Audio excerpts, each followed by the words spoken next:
তো হ্যালো বন্ধুরা, আজকে একটু সকাল সকাল তাড়াতাড়ি আমাকে ঘুম থেকে উঠতে হচ্ছে, যেহেতু সকালবেলা আমার কিছু একটা কাজ ছিল। ঘুম থেকে উঠে তাড়াতাড়ি মুখ হাত পাও ধুয়ে ফেলি। ধোয়ার পরে রুমে এসে রেডি হয়ে বোতামটা ঠিক করে নিলাম, কলারটা ঠিক করে নিলাম, চুলটাও সেটিং করে ফেললাম। মাকে এসে বললাম তাড়াতাড়ি খাবারটা দাও। মায়ের হাত থেকে খাবারটা নিয়ে খেতে খেতে মা বললো একটু খুন্তিটা নাড়িয়ে যা। খুন্তিটা নাড়াতে বাড়ির থেকে বেরিয়ে পড়লাম।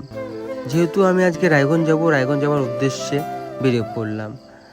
বেরোর পরে মার্কেটে এসে একটা টোটো পেলাম, টোটোতে উঠে পড়লাম। দেখি মায়ের শোরুমের সামনে এসে দেখি শোরুম বন্ধ।